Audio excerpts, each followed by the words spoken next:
தலைப்பு செய்திகள். யாழில் 10 சபைகள், வன்னியில் 4 சபைகள் கூட்டணியாக கைப்பற்றுவோம். யாழில் சிறுமிகளிடம் அத்துமீறிய 2 நீதிமன்றில் முன்னிலை. ஆதரவை கோரவே டக்ளஸை சந்தித்தோம், கொள்கை கூட்டணி இல்லை. விடுதலை புலிகளின் ஆயுதங்கள், அர்ஜுனாவின் கருத்துக்கு பதிலளித்த கஜேந்திரகுமார். ஆட்சி மாற்றத்தின் பின் வடக்கை நோக்கி வரும் முதலீட்டாளர்கள். இனி விரிவான செய்திகள்.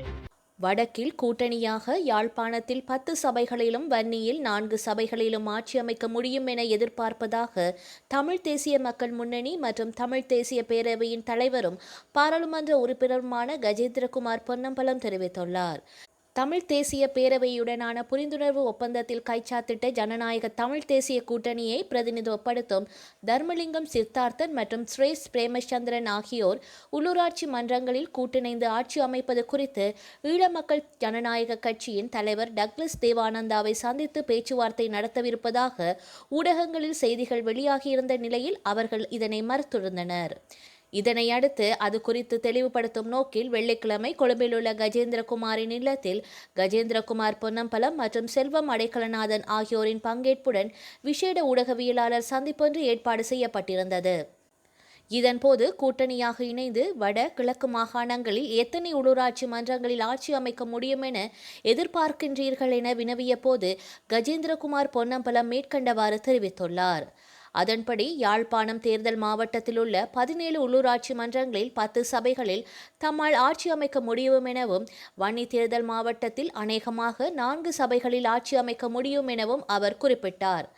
அதேபோன்று தமிழரசு கட்சி முன்னிலை வகிக்கும் சபைகளில் அவர்கள் ஆட்சி அமைப்பதற்கான ஒத்துழைப்பு வழங்குவதற்கு தாம் தயாராக இருப்பதாகவும், ஆகவே இவ்விடயத்தில் தமிழரசு கட்சி சிந்தித்து செயற்பட வேண்டும் எனவும் கஜேந்திரகுமார் வலியுறுத்தினார்.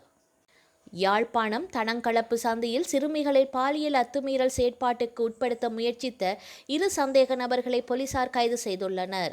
குறித்த இருவரும் சாவக்கச்சேரி நீதிமன்றத்தில் முன்னிலைப்படுத்தப்பட்டுள்ளதாக தெரிவிக்கப்படுகின்றது. தனங்களப்பு பகுதியில் குறித்த இருவரும் மிக கொடூரமான செயற்பாட்டுகளை தொடர்ச்சியாக செய்து வருவதை வழக்கமாக கொண்டிருந்ததாக கூறப்படுகின்றது. இவர்களால் அப்பகுதி மக்கள் பெரும் அச்சத்துடன் வாழ்க்கை நடத்தி வந்துள்ளதாகவும் தெரிவிக்கப்படுகின்றது. இந்த நிலையில் குறித்த இருவரும் அண்மையில் தனங்களப்பு சந்தையில் சிறுமிகளுக்கு பாலியல் ரீதியான தொந்தரவு செய்ததாக கூறப்பட்டதை தொடர்ந்து அவர்களுக்கு எதிராக வழக்கு தொடரப்பட்டுள்ளது. நாம் ஜனநாயக தமிழ் தேசிய கூட்டணி மற்றும் தமிழ் தேசிய மக்கள் முன்னணி ஆகிய கட்சிகளுடன் பேசிய போதும் அதிகூடிய ஆசனங்களை பெற்ற சபைகளிலே ஆட்சி அமைப்பதற்கு அவர்கள் ஒத்துழைப்பு வழங்க வேண்டும் என்ற கோட்பாட்டை தான் முன்வைத்தோமே தவிர கொள்கைகள் சார்ந்து பேசவில்லை. அதே அடிப்படையில் தான் ஈழ மக்கள் ஜனநாயக கட்சியின் தலைவர் டக்ளஸ் தேவானந்தாவுடன் பேச்சுவார்த்தை நடத்தப்பட்டதாகவும், கொள்கை சார்ந்து எதனையும் பேசவில்லை எனவும் இலங்கை தமிழரசு கட்சியின் பதில் பொதுச் செயலாளர் எம்.ஏ. சுமந்திரன் தெரிவித்துள்ளார். செம்மணியில் உள்ள மனித புதைக்குழி தோண்டப்பட்டு வரும் நிலையில் அதனை அண்மித்த பகுதிகளிலும் மனித புதைக்குழிகள் இருப்பதற்கான சாத்தியப்பாடு இருப்பதாக செய்திகள் வந்திருக்கின்றன. நான் அறிந்த வகையில் வடக்கில் குறைந்தபட்சம் 13 இடங்களிலாவது மனித புதைக்குழிகள் இருப்பதாக கூறப்படுகின்றது. மன்னாரில் கண்டறியப்பட்ட மனித புதைக்குழி பற்றிய உண்மைகள் இன்னமும் வெளிவரவில்லை.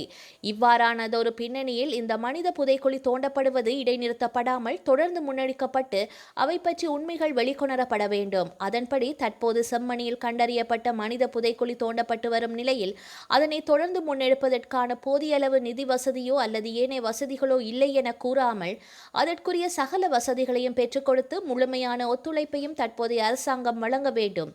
விசேடமாக இவ்விடயம் வெளிப்படைத்தன்மையுடன் கையாளப்பட வேண்டும். அதேவேளை வெகு விரைவில் உண்மை கண்டறியப்பட வேண்டும் என அவர் மேலும் தெரிவித்திருந்தார்.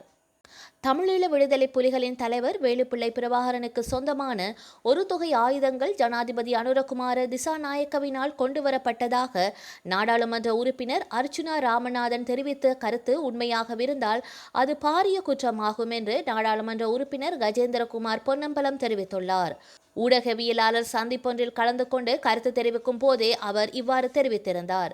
கடந்த காலங்களில் சுங்கத்திலிருந்து விடுவிக்கப்பட்ட கொள்கலன்களில் விடுதலை புலிகளின் தலைவர் வேலுப்பிள்ளை பிரபாகரனுக்கு சொந்தமான ஒரு தொகை ஆயுதங்கள் ஜனாதிபதி அனுரவினால் நாட்டிற்கு கொண்டுவரப்பட்டதாக நாடாளுமன்ற உறுப்பினர் அர்ச்சுனா ராமநாதன் சர்ச்சைக்குரிய கருத்தொன்றை வெளியிட்டிருந்தார்.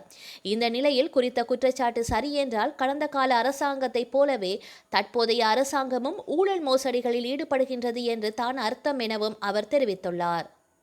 எதிர்காலத்தில் இங்கு முதலீட்டாளர்கள் ஊடாக தொழில் வாய்ப்புகள் உருவாக்கப்படும் போது அதில் பங்கெடுக்கும் வகையில் எம்மை நாம் தயார்படுத்திக் கொள்ள வேண்டும். PLC கேம்பஸின் இணைவு விழா வளம்புரி ஓட்டலில் சனிக்கிழமை நடைபெற்றது. இந்த நிகழ்வில் பிரதம விருந்தினராக கலந்து கொண்ட ஆளுநர் நிறுவனத்தின் விரிவுரையாளர்களுக்கான கௌரவத்தை வழங்கி வைத்தார். ஆளுநர் தனது உரையில், நாங்கள் கல்வி கற்கின்ற காலத்தில் வாய்ப்புகள் மிக குறைவு. எங்களுக்கு அப்போதிருந்த தெரிவு அரசாங்கத்தின் பல்கலைக்கழகம் மட்டுமே. ஆனால் இன்று அப்படி அல்ல. இங்கு பல தனியார் கல்வி நிறுவனங்கள் செயற்படுகின்றன. அதனூடாக உயர்கல்வி கற்பதற்கு வாய்ப்புகள் கிடைக்கின்றன. GCE உயர்தர பரீட்சை பெறுபேறுகளின் அடிப்படையில் அரசாங்க பல்கலைக்கழகத்திற்கு வாய்ப்பு கிடைக்காவிட்டால் அன்று வேற தெரிவு இல்லை என்பது தெரிந்ததே. ஆனால் இன்று பல தெரிவுகள் வாய்ப்புகள் உங்களால் முன்னெடுக்கப்படுகின்றன. இன்று வேலைவாய்ப்பு என்பது சவாலாக உள்ளது. அரசாங்க வேலைவாய்ப்பாக இருந்தாலும் தனியார் துறை வேலைவாய்ப்பாக இருக்கலாம், எதுவென்றாலும் அவை சவாலானதாகவே இருக்கின்றன. ஆட்சி மாற்றத்தின் பின்னர் முதலீட்டாளர்கள் வடக்கை நோக்கி முதலிடுவதற்கு வருகின்றார்கள். வெகு விரைவில் இங்கு தொழிற்சாலைகள் உருவாக்கப்படும், வேலைவாய்ப்பு கிடைக்கும் என எதிர்பார்க்கின்றேன். இன்று இங்கு சான்றிதழ்களை பெற்றுக்கொள்ளும் உங்களின் எதிர்காலம் சிறக்க வாழ்த்துகின்றேன் என அவர் தெரிவித்துள்ளார். நாடளாவிய ரீதியில் வெள்ளிக்கிழமை போலீசாரால் மேற்கொள்ளப்பட்ட விசேட சுற்றிவளைப்பு நடவடிக்கைகளின் போது போதைப் பொருட்களுடன் 488 பேர் கைது செய்யப்பட்டுள்ளனர். இந்த தகவலை போலீஸ் ஊடக பிரிவு தெரிவித்துள்ளது. மேற்படி விசேட சுற்றிவளைப்பு நடவடிக்கையின் போது ஹெரோயின் போதைப் பொருளுடன் 134 பேரும், ஐஸ் போதைப் பொருளுடன் 183 பேரும், கஞ்சா போதைப் பொருளுடன் 156 பேரும், ஹேஷ் போதைப் பொருளுடன் 6 பேரும், கஞ்சா செடிகளுடன் 3 பேரும், போதை மாத்திரைகளுடன் 6 பேரும் போலீசாரால் கைது செய்யப்பட்டுள்ளனர்.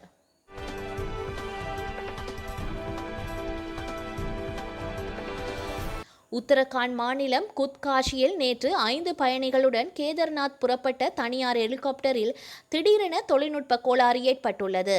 பிரச்சினை குறித்து அறிந்து கொண்ட விமானி சரியான நேரத்தில் துரிதமாக செயற்பட்டு அருகில் இருந்த வெற்றிட சாலையில் அவசரமாக தரையிறக்கினார். இதனால் விமானத்தில் இருந்த 5 பயணிகளும் காயமின்றி உயிர் தப்பினர்.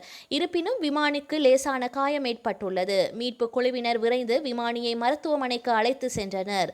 தரையிறக்க முற்பட்ட போது ஹெலிகாப்டரின் வால்பகுதி மோதியதில் சாலையில் இருந்த கார் சேதமானது. பின்னர் சம்பவ இடத்திற்கு விரைந்த குழு ஹெலிகாப்டரை சாலையிலிருந்து அகற்றி போக்குவரத்திற்கு சீராக இருப்பதை உறுதி செய்தனர். வானில் சென்ற விமானம் திடீரென தரையில் இறக்கப்பட்டதால் அப்பகுதி எங்கும் பரபரப்பு ஏற்பட்டது.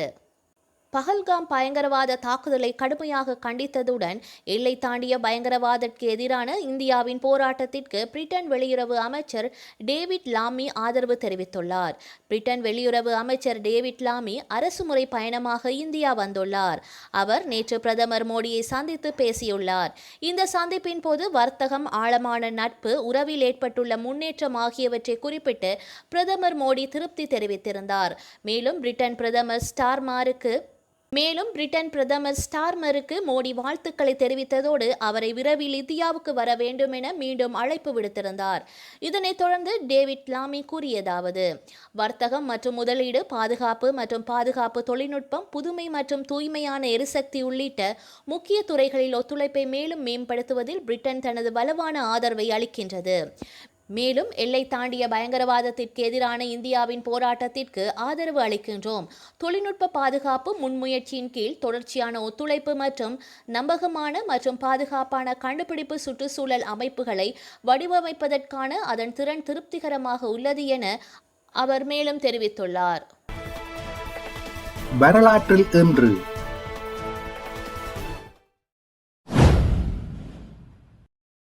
1953 வாஷிங்டன் உணவகங்களில் கருப்பினத்தவர்களையும் அனுமதிக்க வேண்டும் என ஐக்கிய அமெரிக்க உச்ச நீதிமன்றம் உத்தரவிட்டது. 1972 வியட்நாம் போர். 9 வயது சிறுமி நேபாம் குண்டு வீசப்பட்டதில் காயமடைந்து வீதி வழியே ஓடி வருவதை அசோசியேட்டட் பிரஸ் செய்தியாளர் படம் பிடித்தார். இப்படத்திற்கு பின்னர் புலிட்சர் பரிசு வழங்கப்பட்டது. 2007 இலங்கையில் புத்தளத்தில் 9 உடல்கள் மிகவும் சிதைந்த நிலையில் காவல்துறையினரால் மீட்கப்பட்டன. 2014 பாகிஸ்தான் கராச்சியில் சின்னா பன்னாட்டு வானூர்தி நிலையத்தில் நடத்தப்பட்ட தாக்குதலில் 28 பேர் கொல்லப்பட்டனர். செய்திகளை உடனுக்குடன் தெரிந்து கொள்ள உடனே சப்ஸ்கிரைப் செய்து பெல் பட்டனை கிளிக் பண்ணவும். மேலதிக செய்திகளை தமிழ் தாய் இணையதளத்தில் பார்வையிடலாம்.